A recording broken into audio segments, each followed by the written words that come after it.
तो शुरू करते हैं आज की इस लाइव क्लास को। और इस क्लास के अंदर हम क्या करने वाले हैं एक्चुअल में, अभी तक हमने टीचिंग एप्टीट्यूड को स्टडी कर लिया है। जो हमारा सिलेबस था लगभग हमने वो कंप्लीट कर लिया है।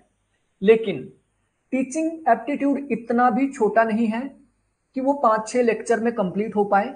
जैसा कि एनटीए बताता है कि ये हमारा स्पेसिफिक सिलेबस है और यहां से हम क्वेश्चन डालेंगे, और एक्चुअल में ऐसा होता नहीं है। टीचिंग एप्टीट्यूड का ये बीएड का सिलेबस लेके साथ में चलते हैं, और जो ये क्वेश्चन डालते हैं ये आउट ऑफ सिलेबस हमें लगते हैं, लेकिन ये आउट ऑफ सिलेबस होते नहीं है। उसके पीछे रीजन क्या है? जो भी पेपर सेटर्स होते हैं वो अपने सब्जेक्ट के विशेषज्ञ होते हैं, स्पेशलिस्ट होते हैं। जो टीचिंग एप्टीट्यूड का पेपर सेट किया जाता है ये उन प्रोफेसर्स के पास जाता है जो कि बीएड, एमएड या फिर पीएचडी होते हैं एजुकेशन में। तो आपका जो टीचिंग एप्टीट्यूड वाला पार्ट सेट किया जाता है किसके द्वारा? विशेषज्ञ जो कि एक्सपर्ट होते हैं अपने सब्जेक्ट के। वैसे ही जो मैथमेटिकल पार्ट है वो पॉलिटिकल साइंस वाला टीचर या प्रोफेसर उसको सेट नहीं करता है। जो मैथमेटिक्स के विशेषज्ञ होते हैं, लाइक प्रोफेसर्स होते हैं मैथमेटिक्स में, वो लोग डीआई सेट करते हैं। उसी तरीके से अलग अलग टीम बनी होती है हर यूनिट के लिए। तो मैं एक विशेषज्ञ हूं पॉलिटिकल साइंस का, और मेरे पास कोई क्वेश्चन पेपर डालता है यहाँ पे कि चलो जी आप क्वेश्चन पेपर सेट करो पॉलिटिकल साइंस का किसी स्पेसिफिक सब्जेक्ट के लिए। तो क्योंकि मैं विशेषज्ञ हूं, मुझे पता है पॉलिटिकल साइंस में क्या क्या क्वेश्चन बन सकते हैं, तो मैं वहां पे स्पेसिफिक सिलेबस नहीं देखूंगा, बल्कि सिलेबस को गहराई में उसको मैं देखूंगा, और क्वेश्चन कैसे कैसे आ सकते हैं वो हमारे लिए इंपॉर्टेंट है। तो ये हम एक एनालिसिस करेंगे। यहाँ पे 400-500 क्वेश्चन है, लगभग 4-5 दिन के अंदर हम ये पूरी जो प्रैक्टिस सीरीज है वो कंप्लीट करेंगे, और यहां से कई क्वेश्चंस हमारे निकल के आएंगे। एक क्वेश्चन नहीं बोलूंगा, यहाँ पे लगभग आपके 100 कॉन्सेप्ट्स यहां से निकल के आएंगे, जिसके आधार पे हम जो एडवांस लेवल पर टीचिंग एप्टीट्यूड को लेके जाएंगे। उसके बाद पीवाईक्यू में किस तरीके से क्वेश्चन आए थे उसको भी एनालाइज करेंगे, और इन सारे क्वेश्चंस पीवाईक्यू को सॉल्व करने के बाद आपको मैं बता सकता हूं, आपको ये मैं कह सकता हूं कि आप एक्सपर्ट हो गए टीचिंग एप्टीट्यूड के।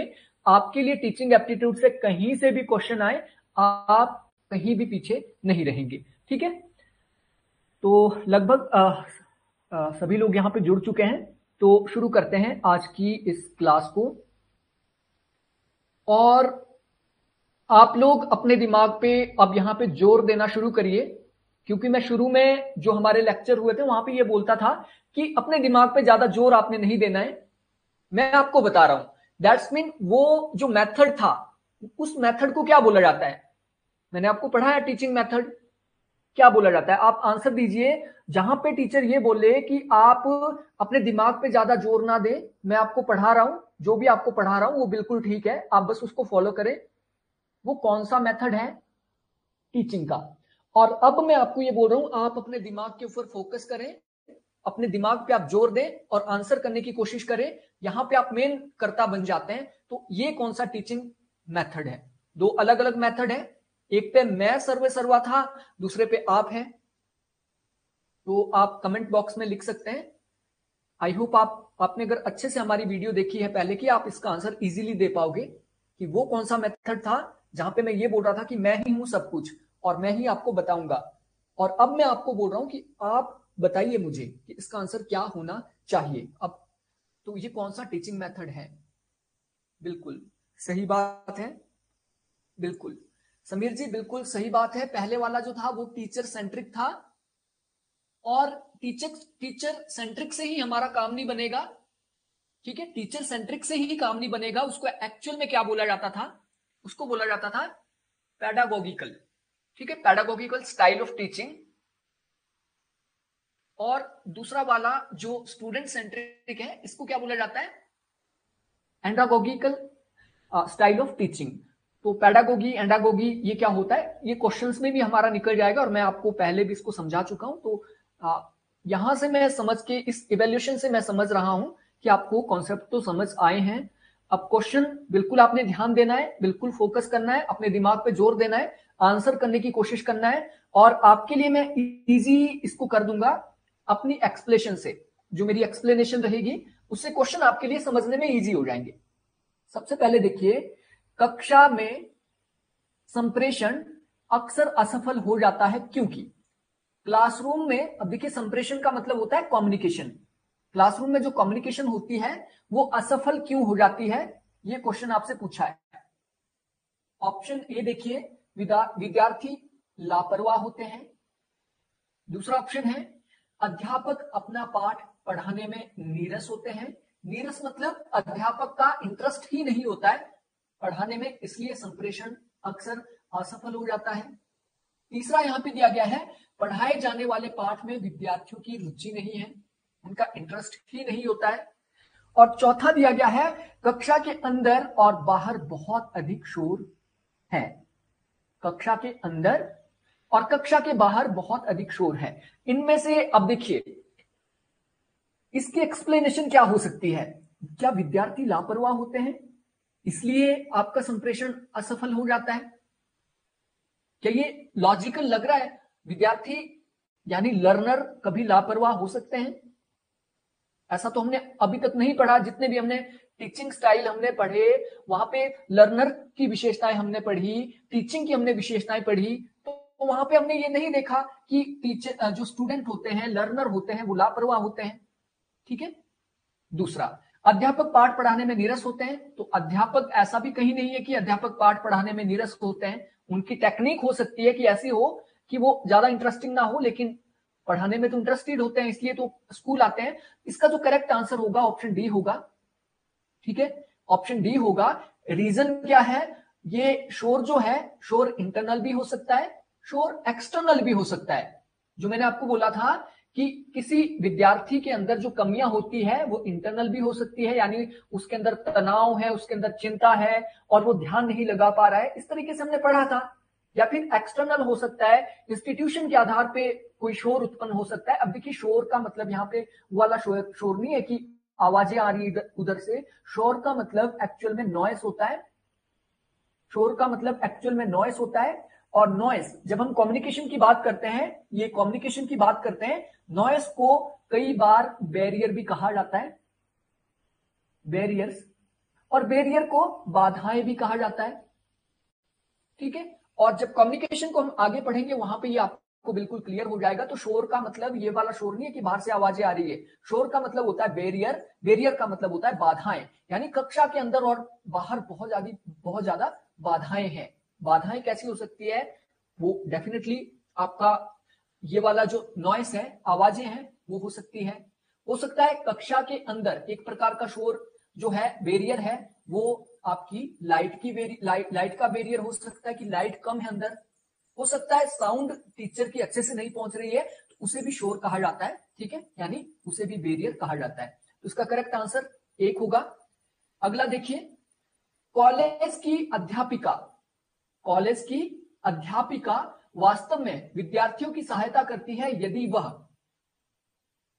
कक्षा में नोट्स लिखवाती है, मूल्यांकन में निष्पक्ष है, विद्यार्थियों को प्रश्न पूछने के लिए प्रोत्साहित करती है, कक्षा में पूरी तरीके से पाठ्यक्रम को पूरा करती है।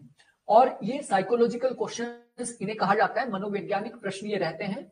आपके पास एक सिचुएशन दी होगी और सिचुएशन के आधार पे आपको बिल्कुल सही उत्तर देना है। और जितने भी साइकोलॉजी में ऑप्शन होंगे सारे सही होते हैं, सारे सही होते हैं। लाइक एक कॉलेज अध्यापिका होती है, नोट्स लिखवाती है तो अच्छा काम कर रही है। ठीक है, मूल्यांकन निष्पक्ष करती है तो डेफिनेटली अच्छा काम कर रही है, अच्छा मूल्यांकन। लेकिन यहाँ पे इंपॉर्टेंट चीज क्या है? किस तरीके से विद्यार्थियों की सहायता करती है कॉलेज टीचर। नोट्स तो वो खुद भी लिख सकते हैं। ठीक है, ये नोट्स कॉलेज में नोट्स लिखा रहा है तो ये अच्छा काम तो नहीं है। नोट्स तो आपके स्कूल में भी लिखाए जाते थे। ठीक है, मूल्यांकन निष्पक्ष करती है तो ये कौन सी सहायता हो गई? वो तो करना ही है उसे, मूल्यांकन तो निष्पक्ष करना ही है। ये तो टीचिंग का बेसिक अजम्पशन है, बेसिक उसका रूल है कि आपको निष्पक्ष होना पड़ेगा। तो इसमें कैसी सहायता होगी निष्पक्ष होकर? अगला, विद्यार्थियों को प्रश्न पूछने के लिए प्रोत्साहित करके, बिल्कुल सही इसका है। पाठ्यक्रम तो उसको पूरा कराना ही पड़ेगा भाई, अगर वो पाठ्यक्रम पूरा नहीं करती तो कॉलेज से उसको निकाल दिया जाएगा। तो ये पाठ्यक्रम पूरा करके वो कोई सहायता थोड़ी कर रही है। सहायता वो तब करेगी जब वो स्टूडेंट सेंट्रिक अप्रोच अपनाएगी और स्टूडेंट से प्रश्न पूछने के लिए उन्हें प्रोत्साहित करेगी। कुछ डरे हुए हैं, कुछ सहमे हुए हैं, कुछ को लगता है कि भाई पता नहीं हमारी क्या बेइज्जती हो जाएगी क्लास में, लेकिन जहां पे प्रोत्साहित करेगी अध्यापिका, दैट्स मीन वो डेफिनेटली स्टूडेंट की हेल्प कर रही है। तो इस साइकोलॉजिकल तरीके से हमें सोचना पड़ता है आपके, तभी इसके हम सही आंसर दे पाते हैं। ठीक है, अगला क्वेश्चन है आपका क्वेश्चन नंबर 3। उच्च शिक्षा में अध्यापक का अधिक वांछनीय परिणाम क्या है? हायर एजुकेशन जो आपकी होती है, कॉलेज की जो स्टडी होती है, उसमें टीचिंग का अधिक वांछनीय परिणाम क्या है? वांछनीय है जो कि प्राप्त किया जाना चाहिए, सबसे बेस्ट यहाँ पे आउटकम क्या हो सकता है हायर एजुकेशन में? ऑप्शन ए, विद्यार्थियों की उपलब्धि को बढ़ाता है। ऑप्शन बी, विद्यार्थियों के स्वतंत्र विचार के स्तर को बढ़ाता है। ऑप्शन सी, परिणाम का उच्च प्रतिशत विषय के चयन में विद्यार्थियों की संख्या बढ़ाता है। तो देखिए इन क्वेश्चन का आंसर आप आसानी से दे पाओगे जितना आपको लगता है। ठीक है, क्वेश्चन सिंपल पूछा है कि अध्यापन का या फिर टीचर का अधिक वांछनीय, वांछनीय का मतलब है जो कि जरूरी है, वांछनीय मतलब जरूरी आउटकम क्या हो सकता है इसका? कॉलेज लेवल में विद्यार्थियों की उपलब्धि को बढ़ाता है। देखिए टीचर वो हायर एजुकेशन में हो या फिर वो प्राइमरी स्कूल में हो, डेफिनेटली उपलब्धि को बढ़ाने के लिए काम किया जाता है।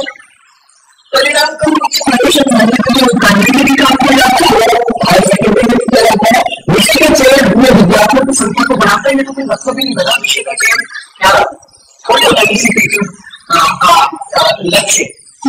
इसका करेक्ट आंसर होगा ऑप्शन बी, विद्यार्थियों के स्वतंत्र विचार के स्तर को बढ़ाता है। क्योंकि यहाँ तक विद्यार्थी, जैसा कि हमने पढ़ा था, तो यहाँ तक विद्यार्थियों के पास क्या होता है? अपना अनुभव होता है, एक अपना एक्सपीरियंस होता है, और यहाँ पे एकेडमिक स्टाइल को हम कहते हैं, यानी यहाँ पे जो स्टाइल हमारा रहता है वो होता है हमारा स्टूडेंट सेंट्रिक। एजुकेशन में क्या होता है हमारा स्टाइल? जो मैंने आपको देखा था, बताया था, हमने क्या देखा था? हमने देखा था 3 साल से लेकर 12 साल के बच्चे, उसके बाद हमने देखा था 12 से 18 साल के किशोर। ठीक है, तो यहाँ तक जो स्टाइल चलता था वो चलता था स्टूडेंट टीचर सेंट्रिक, यानी टीचर समझ है टीचर को जो होता है वो कैसे हायर एजुकेशन में जाके स्टूडेंट सेंट्रिक हो जाता है। स्टूडेंट यहाँ पे सेंटर में रहता है, स्टूडेंट पूर्ण का मन हो जाता है, वो अपने अनुभवों के आधार पर अपने पास स्वतंत्र विचार स्तर को बढ़ाता है। जैसे एजुकेशन में टीचर होती है वो क्या करती है? विद्यार्थियों को अपने विचार के स्तर को बढ़ाता है। क्वेश्चन नंबर 4, सोचने का जो ढंग है वो थोड़ा थोड़ा अलग होता है क्वेश्चन से। अगला क्वेश्चन है, कक्षा में अध्यापकीय सेपरेशन के कुछ घटक हैं। कक्षा में अध्यापकीय जो है टीचर, सेपरेशन का मतलब होगा संचार या कम्युनिकेशन। क्लासरूम में टीचर कम्युनिकेशन के क्या क्या घटक हो सकते हैं? कक्षा में टीचर कम्युनिकेशन के क्या क्या घटक हो सकते हैं? सबसे पहले देखिए शब्द, पहला ये है शब्द, दूसरा क्या है यहाँ पे प्रभावी, तीसरा है यहाँ पे चित्रण, चौथा है अभिक्षण और तीसरा है गुंजन। अब देखिए क्लासरूम में एक टीचर कम्युनिकेशन करता है, जैसे कि मैं भी आपके साथ कम्युनिकेशन कर रहा हूँ, उसके घटक क्या क्या हो सकते हैं?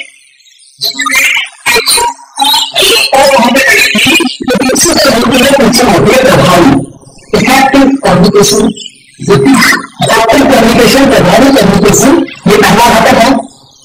दूसरा वो चित्रात्मक हो सकती है, एक्चुअल में चित्र से नहीं है, इमेज से नहीं है।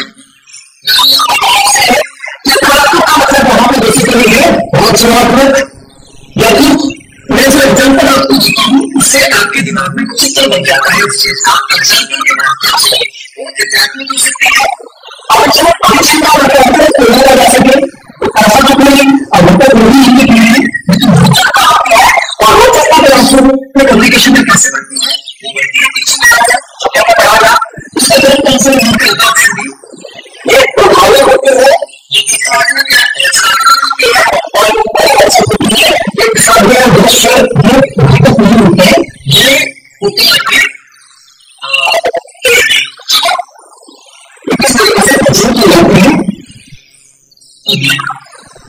तो विश्वविद्यालय के प्राध्यापक को सामान्यता चाहिए थी। विश्वविद्यालय के प्रोफेसर से विश्वविद्यालय का ठीक है, यहाँ पे ग्रेजुएशन ले सकते हैं, विश्वविद्यालय के प्रोफेसर हो गए। ठीक है, तो विश्वविद्यालय के प्रोफेसर को सामान्यता चाहिए। उसके बाद एक विश्वविद्यालय के प्रोफेसर को वो चाहिए। और सबसे पहले संवेदनशील अनुसंधान अध्यापन अनुसंधान एवं प्रदर्शन के बदले परस्पर तालमेल पैदा करें। वार्षिक प्रकाशित केंद्रित नहीं। अब दोनों पक्षों का कर सकता है। लिखने पड़ेंगे, पड़ेंगे, आर्टिकल्स लिखने पड़ेंगे, क्लास को करना होगा कि प्रोफेसर को दो आर्टिकल ऐसा जरूरी है किसको हो सकता है। और ताकि उसकी पुस्तकें लिखने का काम जिससे पहले प्रोफेसर करेंगे तो वो अपनी करियर में कर दिए। अब विश्वविद्यालय के प्राध्यापक सामान्यता उसको क्या गुण चाहिए, इसके अंदर चाहिए, बिल्कुल सही है। और पूरा वर्ष यहाँ पे ये अजीब से आपको शब्द लग रहा हूँ कि ये कैसे ठीक है। यानी अगर हम पूरा व्यस्त है, पहले से ही व्यस्त है अनुसंधान कार्यों में, ये काम का मतलब कोई लॉजिक नहीं रहता। संवेदनशील होना चाहिए, बिल्कुल सही बात है। अनुसंधान क्षेत्रों की जानकारी उसको होनी चाहिए नेक्स्ट। और दूसरा यूनिवर्सिटी से जो चीज करता है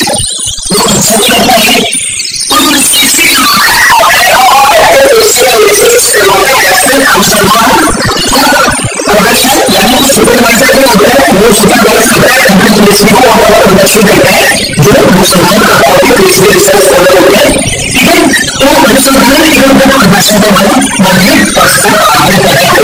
तो उसके साथ हमारा पर्सन जो होगा अध्यापन अनुसंधान और प्रदर्शन ये दोनों काम करते हैं। यूनिवर्सिटी के कैंपस में होते हैं। अध्ययन करने अपने विचारों को प्रस्तुत करते समय अध्ययन उचित करेंगे। अब देखिए अध्ययन कक्षा अध्यापन क्लासरूम को कहा जाता है अध्ययन कक्ष। और क्लासरूम में जब अपने विचारों को प्रस्तुत करते हैं तो उस समय आप उचित अध्यापन मापक का अवसर देना है। सबसे पहले देखिए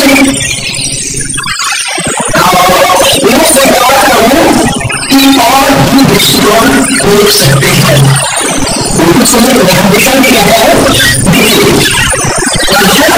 क्लासरूम में आप अगर वो बात बोलेंगे कि जो मैं आपको बता रहा हूँ बिल्कुल यही सही है, दूसरा अगर अलावा हो जाएगा साइंटिफिक रिसर्च के अंदर वो बात सुन होगी। जब साइंटिफिक रिसर्च होती है तो साइंटिस्ट क्या कहता है कि मैंने जो लिखा है कि बस है और वो तब तक बस है जब तक इससे विरोध में नहीं छोड़ने देंगे। जब तक मेरी छोटी कोई गलत समझने का नहीं करता मेरी छोटी मानी जानी चाहिए। वैसे ये स्वीकार करो कि और भी दृष्टिकोण हो सकते हैं। ये बिल्कुल नीचे के लिए बिल्कुल सही है। हाँ, मैं जो आपको बता रहा हूँ ये ठीक है, लेकिन आपका कोई अलग व्यू अलग है इसके बारे में बिल्कुल सही हो सकता है। ठीक है, अब यह स्वीकार करें कि विद्यार्थी जातीय जनसमूह भी है। बिल्कुल सही बात। विद्यार्थी जातीय जनसमूह है, उसको क्लास के आधार पर आप नहीं सोचिए।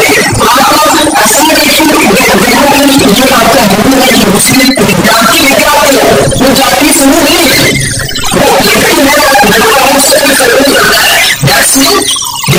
जातीय समूह बनवाई है विभिन्न दृष्टिकोण को भी विचार में रखा हूँ। बिल्कुल सही है। विभिन्न दृष्टिकोण है इसमें बुनियादी सरकार जो कहानी उसकी जरूरी नहीं है। अक्सर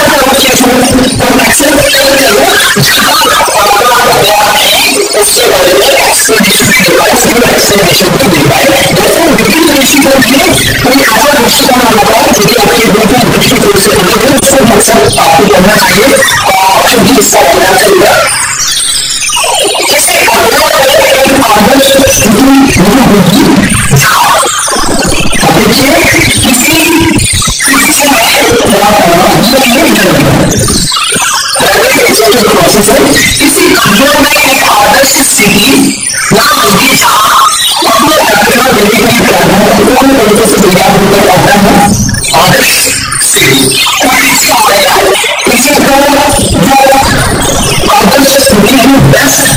कौन सा हो सकता है?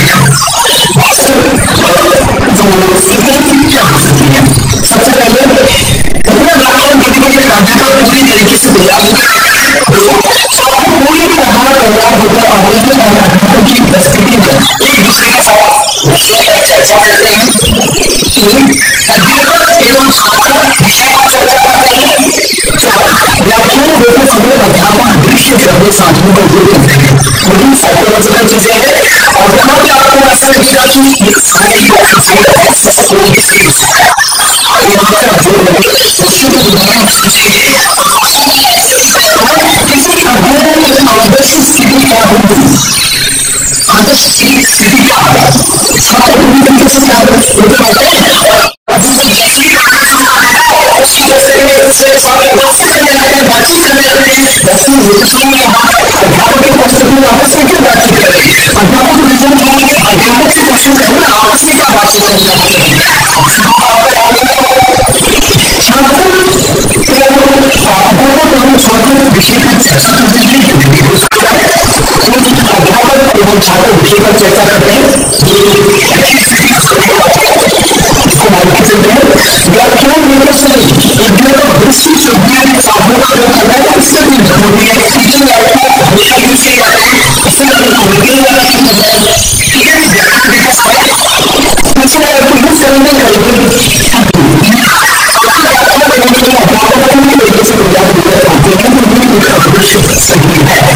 चर्चा करते हैं लगभग हर क्लासरूम में होती है।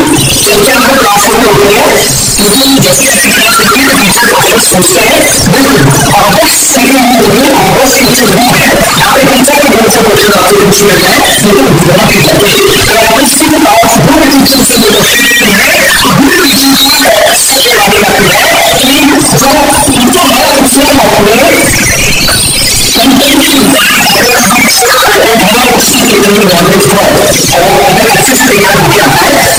अपने क्लासरूम का जो माहौल है वो अच्छा बनेगा, स्टूडेंट का जो रुचि रहेगी, स्टूडेंट ध्यान से सुनेंगे, टीचर कर बनाएगा, नहीं तो ये आदर्श स्थिति का वहां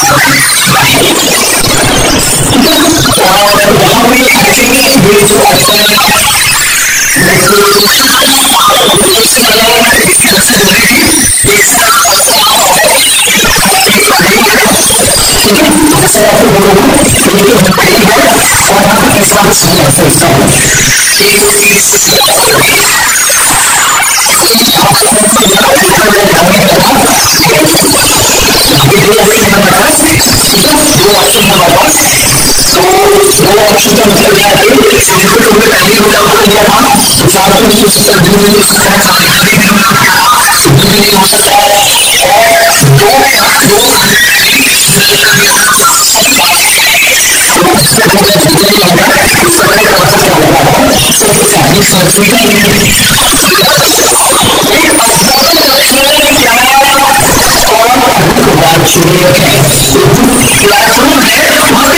जरूरी है?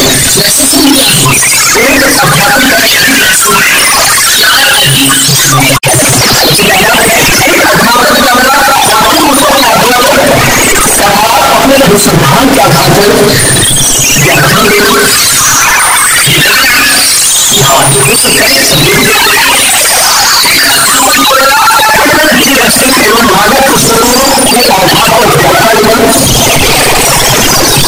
छात्रों द्वारा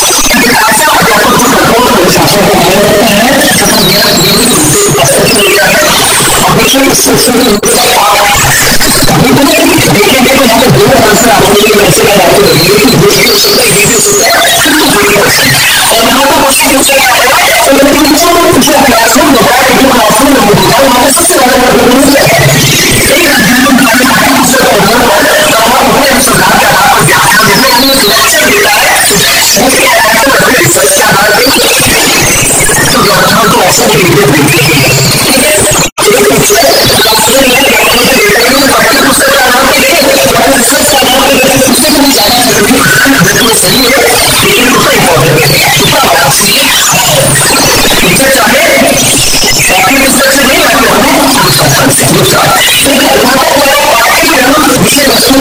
सबसे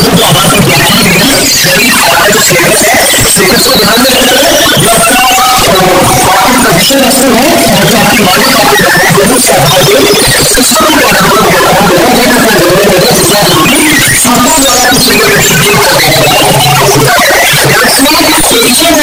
क्लासरूम के अंदर क्लासरूम में इम्पोर्टेंट अधिक क्लासरूम ये है कि स्टूडेंट के अंदर जो उत्तेजन हुआ है, स्टूडेंट के अंदर जो स्टिमुलेशन हुआ है, और ऐसा भी मान लो जो स्टिमुलेशन हुआ है उसको कैसे आपसे क्वेश्चन सॉल्व करेंगे, यानी अच्छा जो सबसे जरूरी है क्लासरूम में स्टूडेंट को क्वेश्चन के आंसर देना है ताकि बच्चे के अंदर जिज्ञासा पैदा करें।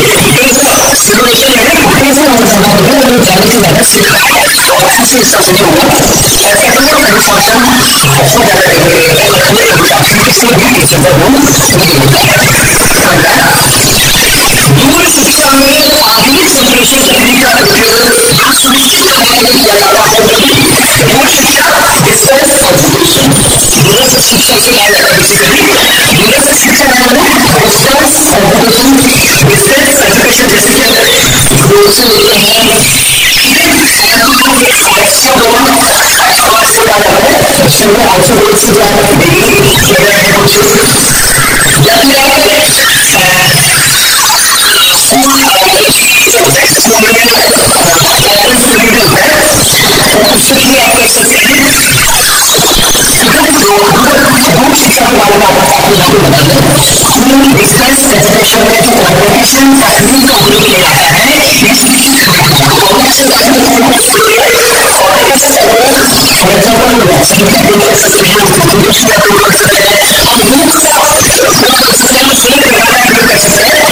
डिस्टेंस एजुकेशन में जो कॉम्पिटिशन तकनीक का उपयोग किया जाता है, कम्युनिकेशन टेक्नोलॉजी का उपयोग किया जाता है, जिसमें आपसे क्वेश्चन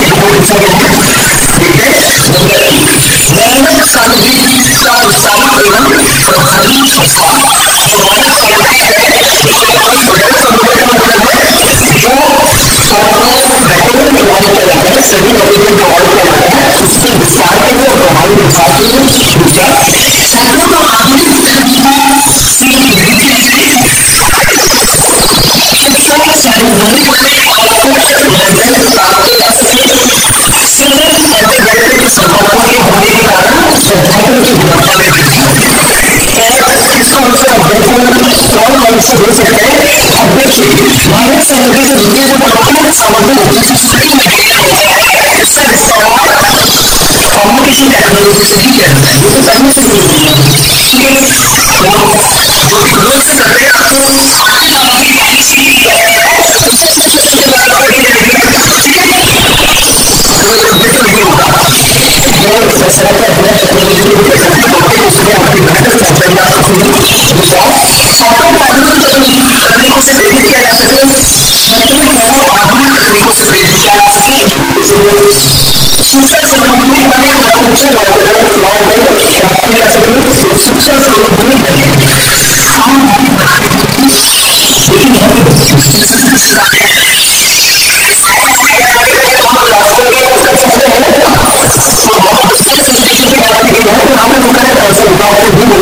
संबंधी रिसर्च एजुकेशन के मुद्दे में यहाँ पे सीमित अंतर व्यक्ति संपर्क होता है। रिसर्च एजुकेशन में क्या होता है,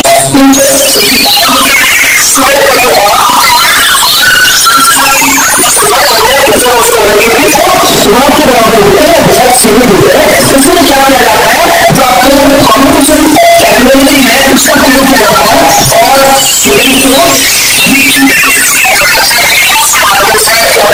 और सेमिनार में जाता है, उसके माध्यम से जो गुणवत्ता होती है उसमें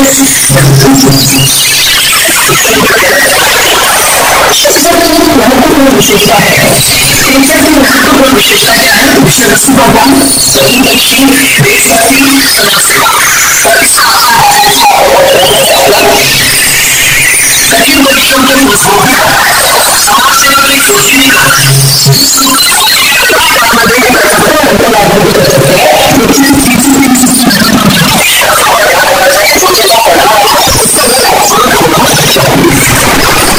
अध्यापक ऐसी पुस्तकों के अतिरिक्त पुस्तकों यहाँ पे क्वेश्चन पूछा गया है, अगर टीचर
छोटा है तो उसके साथ बेटा भी रहा, और आगे वो बड़ा हो जाता है तो उसके साथ दोस्त की तरह। तो ऐसा संबंध होता है ये संबंध किससे होता है, माता पिता है। क्योंकि ये कहा जाता है जब बच्चे छोटे होते हैं तो बच्चों को साथ जो मिल जाए बच्चे बन जाओ बच्चों के साथ, और जैसे दोस्त बन जाओ तो ये तो छोटे से बड़े वैसे विस्तार करने का नहीं होगा। बच्चों के बाद आपको लक्ष्यों को देखना होता है। क्वेश्चन नंबर 13, शिक्षक बनने के नाते आप अपने विषय का पुस्तक लिखना चाहते हैं। आप एक टीचर हैं और आप चाहते हैं कि आप बेहतर परिस्थिति में किताब लिखना चाहते हैं तो किताब कब लिखोगे। बेसिकली यही है कि आप टीचर हैं, क्लासरूम में पढ़ाते हैं और टीचर होने के नाते आप एक अपने तरीके से सक्सेस करना चाहते हैं।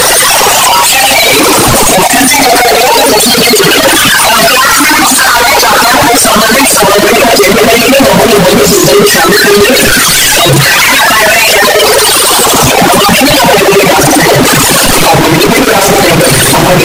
होना चाहिए किसी का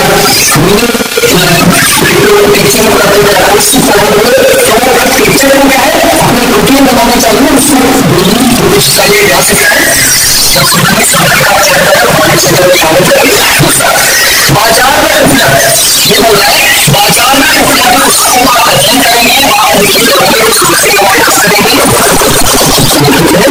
विद्यार्थियों के स्तर के अनुसार सामग्री को व्यवस्थित व अधिक प्रगति करेगी, सामग्री वैसे में हमने बिल्कुल सही लगाया, सीधी सही लगाया। आप मार्केट में जाएंगे, आप मार्केट में ऐसी किताबें लाएंगे और उन किताबों का आप स्टडी करेंगे और उनकी खबरों को समझेंगे कि किताब जो लिखी हुई है इसमें ये नहीं है। और सबसे बड़ी बात है देखिए, जब भी आप किताब लेते हैं, जब भी आप दूसरे सेशन ढूंढते हैं उसमें क्या आप देखते हैं, उसमें देखते हैं लिटरेचर दो दूसरी बात है लिटरेचर ब्लैक को देखेंगे और जब ज्ञान टीचर ने या फिर अच्छी किताब मिले और ये भी सही लगा कि सामग्री को व्यवस्थित करें और इस सभी विद्यार्थी को समझ आए। बिल्कुल सही सही है, राजनीति के साथ नहीं ऑटोमेटिकली सही हो जाता है और इस तरह का आंसर आएगा ऑप्शन बी। और अवकाश का यहाँ पे मतलब ये छुट्टी का नहीं होगा, अवकाश का मतलब जैसे मैं क्लासरूम से ले रहा है उसके बाद आपके पास फ्री टाइम होगा, इसको हम अवकाश मान के चल रहे हैं और इसका आंसर हमने सिलेबस से निकाल दिया। अब देखिए क्वेश्चन नंबर 14, किया जा सकता है और साइकोलॉजिकल क्वेश्चन है, क्लासरूम में कोई बच्चा शरारत करता है,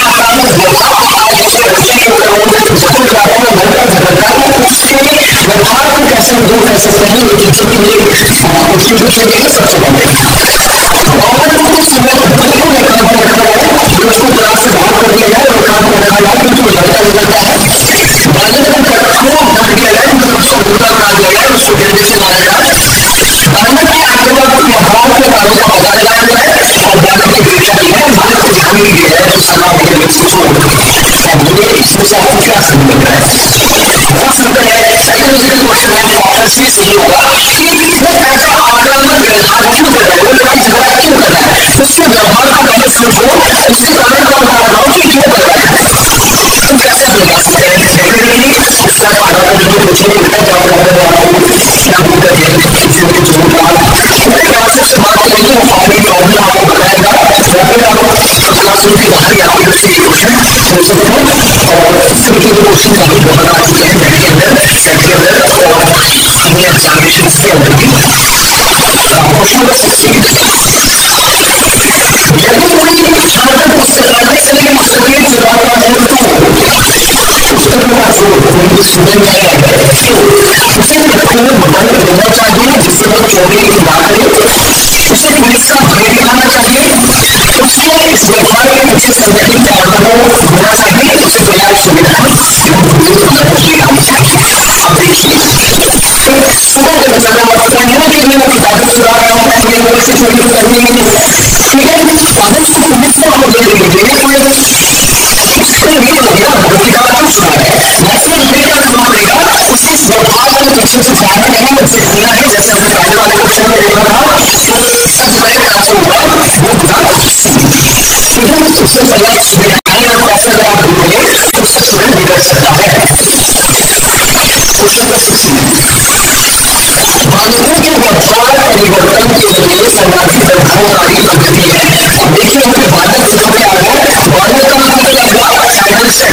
बालक कौन होते हैं? 12 से 18 साल के बच्चे, उनका नाम है बालक।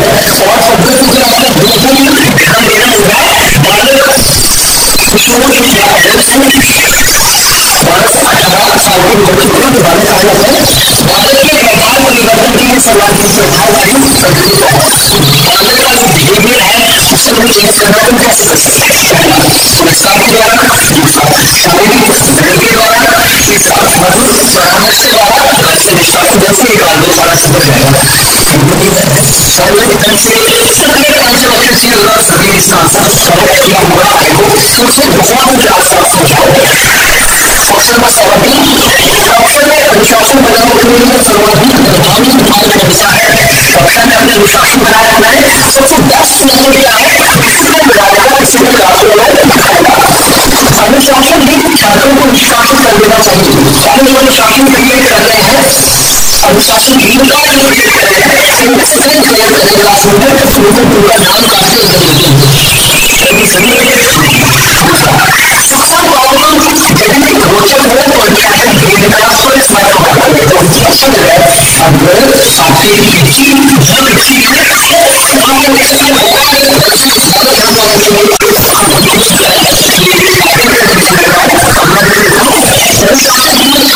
विशिष्ट सुविधाएं प्रदान करके उन्हें कैसे करना चाहिए, अनुशासन को क्रिएट करना, उसको बुलाते हैं तो अनुशासन क्रिएट करेगा तो फॉलो होगा। प्रश्न करने की कोई जरूरत नहीं है। अनुशासन के छात्रों के अभिभावकों को सूचित करना चाहिए, उनके माता पिता को बोलना चाहिए, उनको माता पिता को बोलना चाहिए, कैसे समझाना बच्चे को। सही है, तो हम बेस्ट क्या है बच्चों बुद्धि याद रहे। अगर आपका टीचिंग स्टाइल अच्छा है और मैं जैसे आपको पढ़ा रहा हूँ आपको समझ आ रहा है तो आप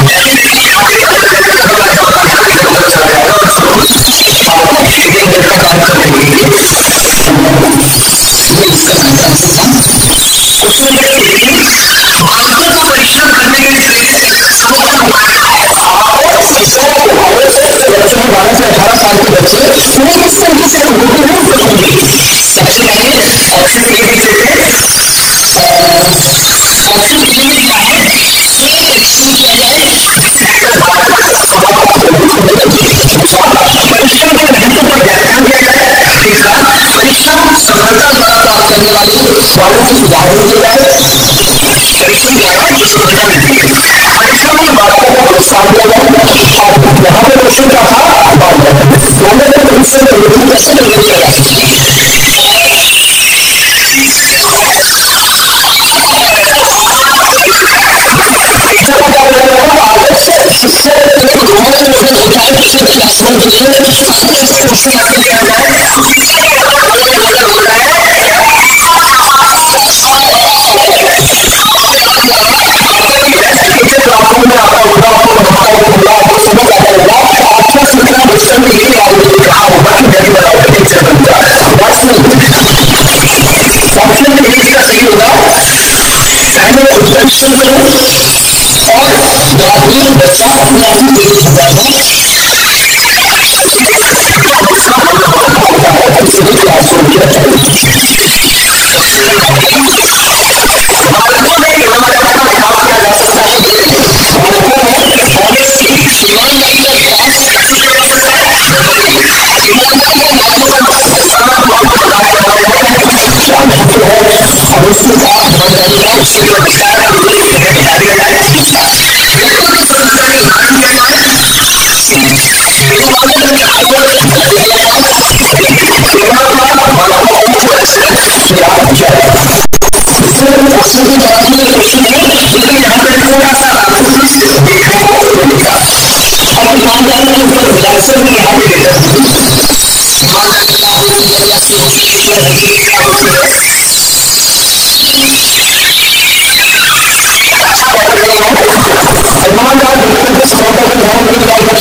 क्वेश्चन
नंबर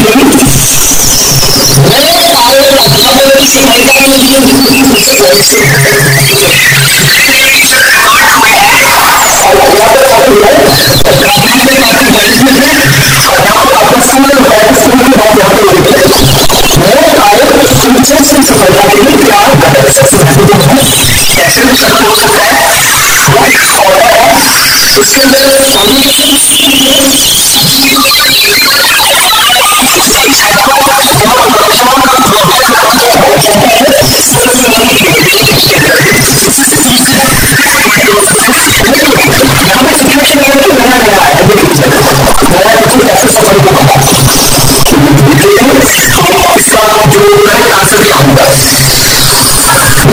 वो सॉलिड है या नहीं है इससे कोई फर्क नहीं पड़ता।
सभी के सामने एक दूसरे को नहीं कर रहा हूँ, सामने दोनों सामने बात किया, दोनों सामने बात की, और मैं सामने से उनके साथ मैंने उनके साथ ये सब बात किया, ऐसा आपने नहीं करना है, आप लोग मेरे हाथ से बात कर रहे हैं, लेकिन बात की है उसका जल्दी से समझाओ, जो मालूम है उसको मालूम है, इसकी वजह से सुनी है, उसको राधा के साथ करवाना, ये सही होगा, इस अगले क्लास में सुनी समस्या ना लोगों के समाधान यहाँ पर आपको एक क्वेश्चन है, आप लोगों को क्या समझ आ रहा है, आप लोगों को यहाँ तक समझ आ रहा है, देखिए अच्छे से देखिए आप लोगों ने प्रोग्राम करने को क्या लेकिन अब आपको लोगों को होगा होगा व्यवहार होगा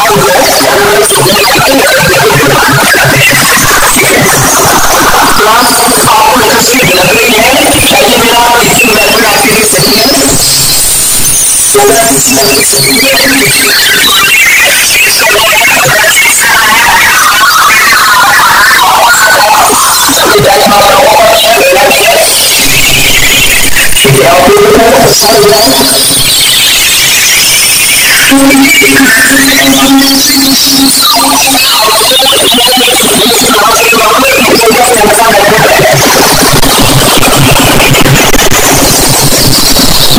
क्लास आपसे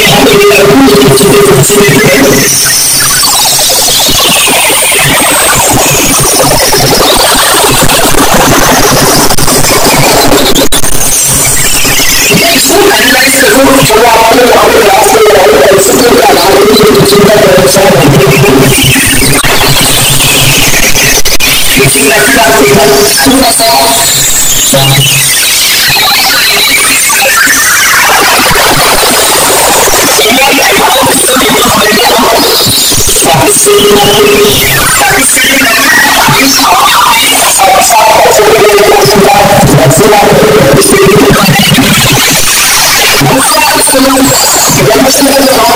क्लास में